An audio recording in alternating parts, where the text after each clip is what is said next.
بتانا چاہتا ہوں کہ رسول اللہ کی غلامی میں عزت ہے. فرمایا کوئی اوپر نہیں چڑھے گا، ابو بکر بھی نیچے، عمر بھی نیچے، عثمان و علی، طلحہ اور زبیر بھی نیچے.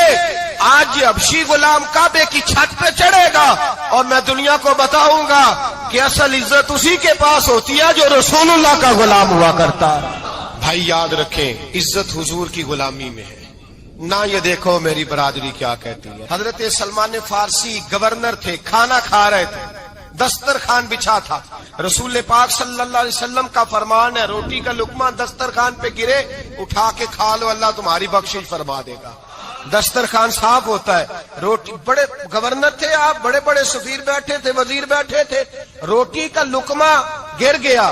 آج تو لوگ فیشن میں عزت ڈھونڈتے ہیں نا، وقار ڈھونڈتے ہیں کہ میں جدید دنیا کے ساتھ مل جاؤں. میں معاذ اللہ لڑکی لڑکے اکٹھے بٹھا کے منگنی کروں تو میں ماڈرن شمار ہو جاؤں گا. میں بڑے بڑے ڈھول بجاؤں تو ماڈرن بنوں گا. میں اگر مہندی پہ سارے تماشے کر ڈالوں تو میں ماڈرن ہوں. دیکھو عزت کس بات میں. حضرت سلمان فارسی روٹی کھا رہے تھے، سفیر، وزیر، نہ جانے بڑے بڑے لوگ بیٹھے تھے. کھانا کھاتے کھاتے لقمہ گرا دسترخوان پہ. حضرت سلمان فارسی نے سمیٹا، منہ میں رکھا، پھر انگلی مار کے دسترخوان صاف کیا. ایک صحابی کان میں کہنے لگے سلمان کیا کر رہے ہو؟ کیا کر، آپ گورنر ہے، سوچئے تو صحیح. یہ لوگ کیا کہیں گے دنیا دار کے مسلمانوں کو روٹی نہیں ملتی، اٹھا اٹھا کے کھا رہے. کان میں بات کی، کان میں. حضرت سلمان فارسی کان میں جواب دے سکتے تھے، کہہ سکتے تھے نہیں ایسے ہی کرنا ہے. انہوں نے کان میں بات کی، لیکن جناب سلمان فارسی اعلیٰ الاعلان بولے. کہنے لگے ان 4 5 6 دنیا داروں کے لیے میں اپنے نبی کا طریقہ چھوڑ دوں، اپنے رسول کی سنت چھوڑ دوں؟ یہ 4 5 دنیا دار دنیا کی طرف دیکھ کے میں مصطفیٰ سے منہ موڑ لوں؟ پھر جوش جذبات میں سر سے پگڑی اتار دی، رونے لگے. آپ فرمانے لگے میں مدینے کے بازاروں میں کھجوریں اتارتا تھا، نوکریاں کرتا تھا.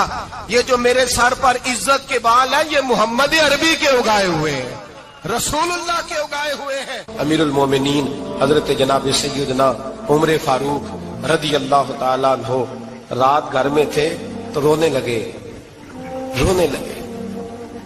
بڑی دیر تک روتے رہے. والدہ اٹھی تو صاحبزادے سے کہنے لگی پتہ کرو تمہارے باپ کو کیا مسئلہ ہے. شہزادے آئے، کہنے لگے امیر المومنین والد گرامی کیا ہوا؟ تو حضرت عمر فاروق کہنے لگے بیٹا اپنی اماں کو بلاؤ. والدہ آ گئی، کیا بات ہے؟ کچھ طبیعت خراب ہے تو حکیم کا بندوبست کیا جائے. تو حضرت عمر کہنے لگے کچھ بھی نہیں، آج مسجد سے نکلا ہوں تو نبی پاک کے صحابہ میری تعریفیں کر رہے تھے. یہ حضرت فاروق اعظم کے وصال کے قریب کے دن ہے. تعریف ایک تو حضرت یہ رونے کی بات ہے کہ خوش ہونے کی؟ آپ فرمانے لگے نہیں، سوچتا ہوں باہر تو میں اچھا رہا ہوں، پتہ نہیں گھر میں ہی کوئی زیادتی نہ ہو گئی ہو، پتہ نہیں تمہارے ساتھ بھی میرے معاملات ٹھیک تھے کہ نہیں. صحابہ تو تعریف کرتے ہیں، رو رہا ہوں تمہاری وجہ سے نہ الجھ جاؤں، بیوی ہی نہ کہے میرا حق ہی ادا نہیں کیا. یہ لفظ کہتے کہتے پہاڑ ہے یہ شخص، کیسر و کسرا کامتے ہیں. حضرت عمر رو پڑے. بی بی سے کہنے لگے مجھے اللہ کی رضا کے لیے معاف نہیں کر دیتی؟ میرے اوپر بوجھ تھا امت کا، میں ساری رات مدینے کی گلیوں میں پھرتا تھا، دن سارا مسجد میں گزرتا تھا، میں تجھے وقت نہیں دے پایا، معاف نہیں کر دیتی؟ تو زوجہ کہنے لگی نہیں عمر، میں نے بھی زندگی میں اپنا کوئی سکھ چین نہیں دیکھا، کوئی چاؤ پورا نہیں کیا، میں کیسے معاف کر دوں؟ میں نہیں معاف کرتی. حضرت عمر زمین پہ بیٹھ گئے، رونے لگے. کہنے لگے چل معاف کر دے. کہنے لگی ایک وعدہ کرو، قیامت کے دن رب کریم کی بارگاہ میں میری سفارش کرو گے؟ اللہ کی بارگاہ میں عرض کرو گے کہ اللہ اچھی تھی، مجھے کپڑے دھو کے دیتی تھی، روٹی پکا کے دیتی تھی، میری عزت کی محافظ تھی؟ جناب عمر کہنے لگے تیرے ساتھ وعدہ ہے، رب اپنے فضل سے عمر کو جنت دے گا تو عمر تجھے جنت میں ساتھ لے کر کے جائے گا. بخاری شریف میں حدیث ہے، قاضی ایاز مالکی رحمۃ اللہ علیہ نے بڑی تفصیل سے لکھی ہے. راوی حضرت انس بن مالک ہیں. ایک بندہ بڑی دور سے آیا نبی پاک صلی اللہ علیہ وسلم کی زیارت کے لیے، بڑی دور سے. عرب کے جو سردار ہوتے تھے ان کے بڑے ناز نخرے ہوتے تھے. وہ خیر آج بھی ہیں، پروٹوکول کا ماحول آج بھی، یعنی وزیر صاحب کے آگے 2-4 گاڑیاں نہ ہوں تو ان کو مزہ ہی نہیں آتا. پولیس والے آگے پیچھے بھاگیں تو حالانکہ ان کو نہیں پتا کہ جو پولیس والے آگے پیچھے بھاگ رہے ہیں نا، یہ حکومت بدلی تو گرفتار کرنے بھی انہوں نے آنا ہے. لیکن وہ بڑا مزہ آتا ہے جب لوگ گاڑی کے پیچھے بھاگتے ہیں. کیا بات ہے جناب، بڑی بات. اور ہماری طبیعتوں میں پتہ نہیں کون سی. تو نبی پاک صلی اللہ علیہ وسلم کی خدمت میں وہ شخص بڑی دور سے آیا. تو عرب کے بادشاہوں کا مزاج تھا, پروٹوکول بڑا چاہتے تھے. ان کا تو یہ طریقہ تھا کہ حکمرانی کرنی ہے جیسے بھی ہو.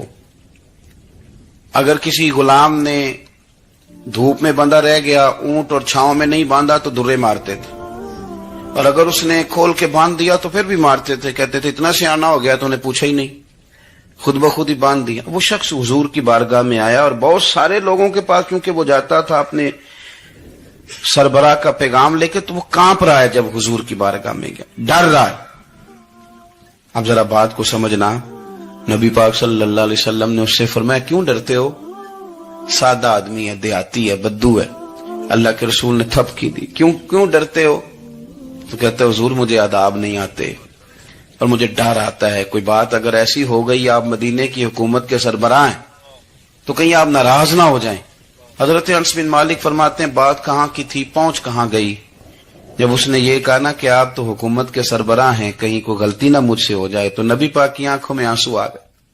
حضور رونے لگے اور نبی پاک صلی اللہ علیہ وسلم فرمانے لگے نہ بھائی, تو کسی حکومت کے سربراہ کے پاس نہیں آیا, نہ تو اس بیٹے کے پاس آیا ہے جس کی ماں گوشت کے خشک ٹکڑے کھا کے بھی گزارا کر لیتی. میں تو ایک غریب ماں کا بیٹا ہوں.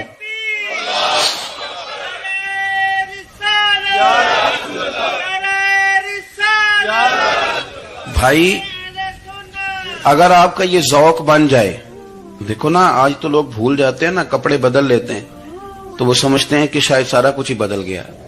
یعنی گاؤں سے آ کر پڑھنے والے بھول ہی گئے ہیں کہ کس کی ماں نے کتنا زیور بیچا. لوگ بھول جاتے ہیں چیزوں کو, اپنے ماضی کو یاد رکھیں. یار صفائی کرنے والا صفائی ٹائم پہ کرتا ہے نا, تم چراغ تو صحیح جلاتے ہو نا. مجھے بتاؤ آنے والوں, یہ تو بتاؤ شہر مدینہ کیسا ہے, اور سر ان کے قدموں میں رکھ کر جھک کر جینا کیسا ہے. دل آنکھیں اور روح تمہاری لگتی ہے سیراب مجھے, در پہ ان کے بیٹھ کر آبے زمزم پینا کیسا ہے. کہنے لگے عمر اس کونے کا کیا حال, اور پھر کہنے لگے وہ فلاں باغ میں حضور اثر کے بعد جایا کرتے تھے, اس کے پھلوں پھولوں کا کیا حال ہے. تو حضرت عمر کہتے ہیں بلال کی باتیں سن کے میں رویا. تو میں نے کہا بلال تجھے اتنا پیار ہے تو چھوڑ کیوں آیا ہے؟ تو کہنے لگے عمر میرا وجود شام میں رہتا ہے پر دل میرا مدینے میں ہی رہتا ہے, روح میری مدینے میں ہی رہتی ہے. بس سجنا باج محمد بخشا کی مرنا تے کی جینا, کہاں وہاں ہی رہتا ہوں. ایک دفعہ نا کوفے میں رہتے تھے حضرت علی, مولا علی نے ساری زندگی کسی سے سوال نہیں کیا, دینے والے تھے نا, سوال نہیں کیا. ایک بڑی خوبصورت کندیل ایک شخص لایا, خوبصورت لالٹین بنی ہوتی تھی وہ, اور اس میں تیل مٹی کا نہیں ڈالتے تھے, خوشبو والی کوئی چیز ڈالتے تھے تو وہ جلتی تھی. وہ لایا کوفے کی جامع مسجد میں, حضرت علی کوفے آ گئے, کہا حضور یہ جلا لے.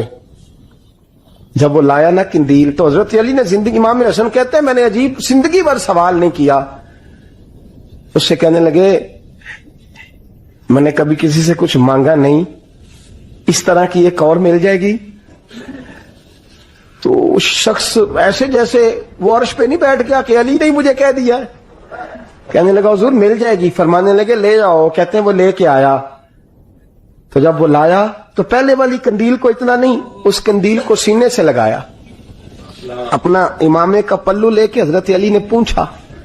پھر آنکھوں میں آنسو آئے. امام حسن کہنے لگے ابا جی میں سمجھ نہیں پا رہا, یہ آپ نے تو زندگی بھر بھوک کاٹی ہے, سوال نہیں کیا, تو یہ کیا ہے؟ کہنے لگے مجھے بڑی پسند آئی تھی, دل کرتا ہے ایک لے لوں اور میں حضور کی مسجد میں بھی بھیج دوں, میں مدینے میں بھی بھیج دوں. میرا دل کرتا ہے یہ مسجد نبی میں لگ جائے گی تو اس کی شان بڑھ جائے گی.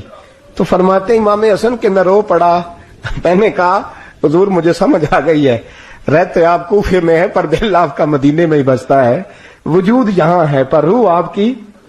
رب جانے سونے محبوبہ تیرے شہر دیاں کی لذتاں نے, ایک رون جنہاں نے ویکھیا نہیں تے ایک رون دوبارہ جامل نہیں. میرے اعلیٰ حضرت فاضل بریلوی رحمت اللہ علیہ فرماتے ہیں حرم کی مدینے کے خطے خدا تجھ کو رکھے, مدینے کے خطے خدا تجھ کو رکھے, غریبوں فقیروں کے ٹھہرانے والے.